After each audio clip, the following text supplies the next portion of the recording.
গ্রাম দেশে মানুষ একটা কথা কয় কয় ফার্স্ট লাইল্লা খেত চলে মানুষ চিনন যায়, আর ঠেহা হাওলাত দিলে বুঝন যায় বেটা কুদ্দুর বালা মানুষ। ঠিক কিনা কন? আপনি যদি টেহা হাওলাত দিতেন পারবেন, বুঝবেন যে কি বালা মানুষ। কথা 2 ঘন্টা 2.5 ঘন্টা সুন্দর সুন্দর কথা কোন তো সহজ, কিন্তু সারাটা জিন্দেগি ওই কথা অনুযায়ী নিজের জীবন চালানো বড় কঠিন। এই জন্য আল্লাহ তাবারক ওয়া তাআলা জানে তো আমরা যেই মার খালু, আল্লাহ এটা জানে। এই জন্য ইমানের সাথে শর্ত জুড়ে দিয়েছেন, শুধু তুমি মুখে বলবা লা ইলাহা ইল্লাল্লাহ, আমি আল্লাহ মানি না। মুখে বলবা লা ইলাহা ইল্লাল্লাহ, মুখে বলবা, অন্তরে বিশ্বাস করবা, কাজে প্রকাশ করবা। সুবহানাল্লাহ বলবেন না? শুধু মুখে বলবা লা ইলাহা ইল্লাল্লাহ, আর তুমি বলবা তুমি ইমানদার, আমি তোমাকে ইমানদার হিসেবে গ্রহণ করে নেবে, এত সোজা না। মুখেও বলতে হবে, অন্তরে বিশ্বাস করতে হবে, কাজে প্রকাশ ঘটাইতে হবে। আপনি যখন বলছেন লা ইলাহা ইল্লাল্লাহ, দেখেন খুব খেয়াল করেন, সূক্ষ্ম কথা। কলমার ভিতরে 2টা অংশ। আমরা যেই কলমা পড়ে মুসলমান হয়েছি, এর ভিতরে অংশ কয়টা? একটা হইল লা ইলাহা, এরপরে হইল ইল্লাল্লাহ। প্রথম অংশ হইল লা ইলাহা, এরপরে হইল ইল্লাল্লাহ। মানে কি? মানে হচ্ছে তুমি যখন পাতিলার ভিতরে রসগোল্লা নিবা, আগে পাতিলাটারে পরিষ্কার করে লইও, নাইলে যত দামি রসগোল্লা হোক এটা কিন্তু রাবের টোহার ভিতরে লইলে খাওয়ান যেত। ফাইলার ভিতরে আপনার সবসময় রাব লন, রাব। এই ফলাফাইনা এখন চিনতো না, রাব তো মুরব্বীরা চিনছেন কেন? ওরা চিনছে, তারা মাহা দিয়া কত খাইছে। রাব রাব যেটা দিয়া তামাক দিয়ে আগে উক্কা খাইতো, এই রাবের টোহার ভিতরে যদি রসগোল্লা লয়, খাওয়ান যাবনি? আপনি কি কথা কইবেন মোবাইলে? লা হাওলা ওয়ালা কুওয়াতা ইল্লা বিল্লাহ, থিতাইতে আছে কথা কনের লেগে। নাউজুবিল্লাহ কর যাও গাবাটা, এটা লাড়া দিছে, ভালো হয়েছে। কেউ আর চিন্তাও করেন না কথা কন। আমিন কন। আহা জুড়ে কন। তো যেই কথাটা কইতাম ইসলাম, রাবের টোহার ভিতরে রসগোল্লা লইলে খাওয়ান যায়নি না? মা কথা কয় না, খাওয়ান যায়নি?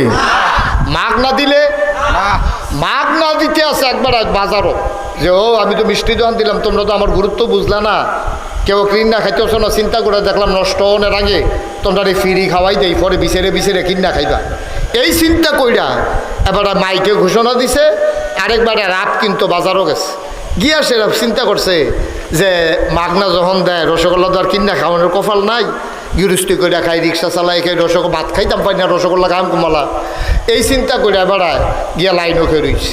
তো সকলে যায়, কেউ আতো লইয়া খাইয়ালায়, কেউ পলিথিন লইয়া গেছে। এবার রিজি গেছে কিতা, এই রসগোল্লা যে লইবেন কিতা আনছে, এবার রাবের টোহা দিস, কোথায় এইটাতে দিয়ালাম। তাও রাবের টোহার ভিতরে রসগোল্লা খাইবেন কেমনে? আও মাগ না যখন খাইতাম পারাম।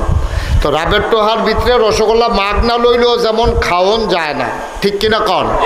তাহলে পাতিলটা যেই জায়গার ভিতরে লইবেন এটা পরিষ্কার না করলে যত দামি জিনিস লোন এটা যেমন খাওয়ন যায় না, আপনি যদি অন্তরকে সকল চিন্তা থেকে পরিষ্কার না করেন, এই অন্তরে ইমান জায়গা হয় না, ঠিক কিনা?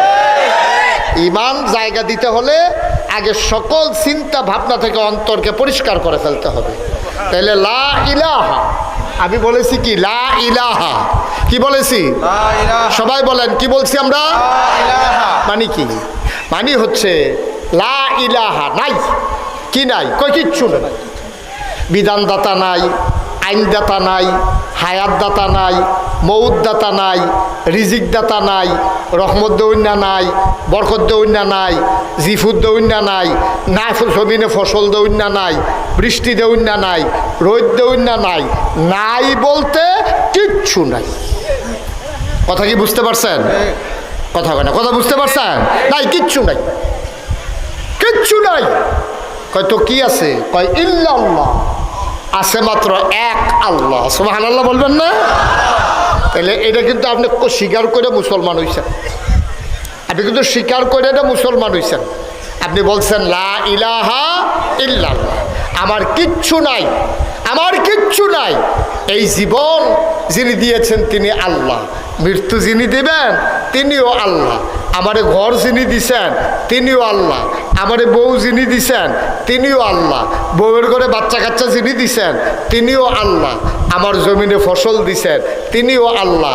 সুতরাং আল্লাহ ছাড়া আমি যা কিছু দেখি আল্লাহ ছাড়া আমার কেউ নাই, লা ইলাহা ইল্লাল্লাহ। এটা হলো কলমার একটা অংশের দুইটা ভাগ। এরপর হইল মুহাম্মাদুর রাসূল, মানে কি? তাইলে বিধান, নিয়ম কানুন, আইন কানুন সব ক্ষমতা আল্লাহ। আর এই যে আইনটি মানবো, এটি মানবো কেমনে?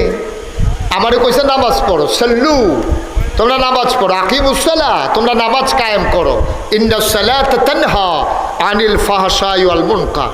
আপনারা নামাজ পড়তে কইছে, ও নামাজ পড়ুন কেমনে? যখন আয়াত নাজিল হইছে, সাহাবায়ে কেরাম দৌড়াইয়া নবীজির কাছে গেছে, আসসালাতু আসসালামু আলাইকা ইয়া রাসূলুল্লাহ, আসসালাতু আসসালামু আলাইকা ইয়া হাবিবাল্লাহ। নবী কো আলাইকুম আসসালাম রাহমাতুল্লাহ। কি ব্যাপার? আল্লাহ ইয়া রাসূলুল্লাহ, আপনি এই শুনলাম আয়াত বিলে নাজিল হইছে আকিমুস সালাহ, তোমরা নামাজ কায়েম করো। নামাজটা কি জিনিস এটা তো আমরা বুঝিও না, জীবনে পড়ছিও না, এটা জিনিসটা কিটা? নবীজি কয়, বস আল্লাহ, একবারে জায়গা মতো আসছো, সুবহানাল্লাহ বলবেন না? একবারে ঠিক জায়গা তাইছো, সাল্লু, তোমরা নামাজ পড়ো। কিন্তু আল্লাহও কয় আপনিও কর, কেমনে ফরন এটার লেগে তো আসলাম, সুবহানাল্লাহ কইতেন না? আপনিও কোন ফরো, আল্লাহও কোন ফরো, তাহলে ফরাম কেমনে? কয় কামা রাআইতুমুনি উসাল্লি, তোমরা নামাজ পড়বা ওইভাবে। এখন তোমরা লাইন ধরে দাঁড়াও, সোজা হয়ে দাঁড়াও, দাঁড়াইছ কহ, কাবলামুখী হইছ কহ, এবার কামা রাআইতুমুনি উসাল্লি। এখন আমি 2 রাকাত নামাজ পড়বো, তোমরা সাইয়া থাকবা, এক নজরে সাইয়া থাকবা। আমি বিসমিল্লাহ কইয়া যখন শুরু করা, তখন আত্রা কই পর্যন্ত উড়াই, আত্রা উড়ানোর সময় কিতা কই, এরপরে বান্দি কখনো, এরপরে ফইলা কিতা পড়ি, এরপরে কিতা বেহ হইয়া কিতা পড়ি, এরপরে আবার সুজো হইনি, সুজো হইয়া আবার সেজদাত গিয়া কিতা পড়ি, এই সেজদাতে দাঁড়াই আবার কি পড়ি, এরপরে আবার কয় যেমনে যাই, এটি সব তোমরা দেখো। কয় দেখছো? কয় জি। কয় কামার এই তুমুনি উসাল্লি, তোমরা আমার যেমনে দেখছো ঠিক এমনে পড়ো, এইটাই হচ্ছে নামাজ। সুবহানাল্লাহ বলবেন না? তাহলে নামাজ, আপনারা বুদ্ধিমান লোক, এখন বললেন বেহতেরা মানুষ আর বাংলাদেশও নাই। এখন আপনারা কন, এই বিধান দিছে, নামাজের হুকুম করছে কে?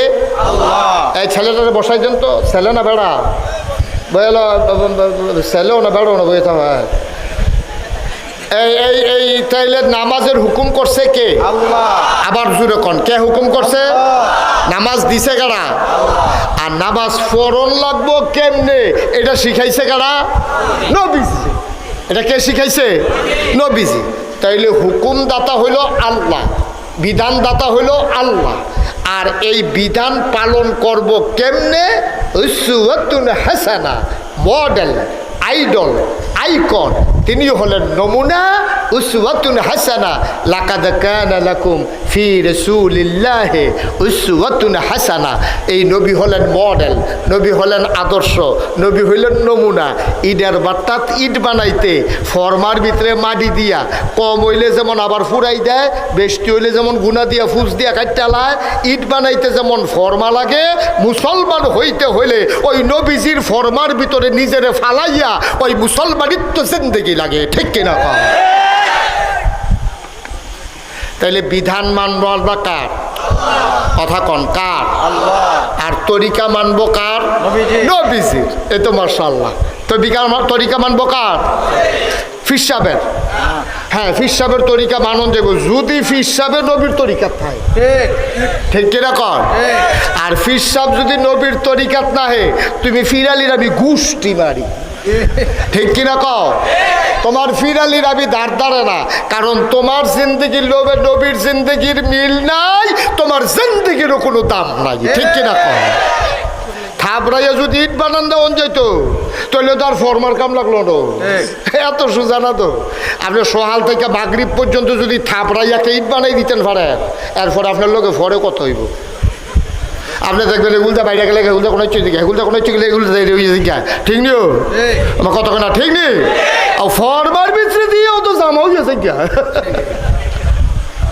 ফরমার ভিতরে দিয়েও তো জামা হয়েছে, কোনো চইয়াছে। আর আপনি থাপড়াই ইট বানিয়ে নেবে, নবীজির তরিকার ভিতরে থাইকানি লাইনও থাকতেন পারেন, দেখেন না, ঠিক কিনা কর? আর লাইনের তে বাড়িয়া গিয়া আপনি মুসলমান হয়ে যাবেন, গা বেড়া হতো, বেড়া হতো। এত সোজা না, এত সোজা না। এখন সমস্যা হয়েছে কিতা বুঝছেন নি, আপনার দেশে সব উল্টা।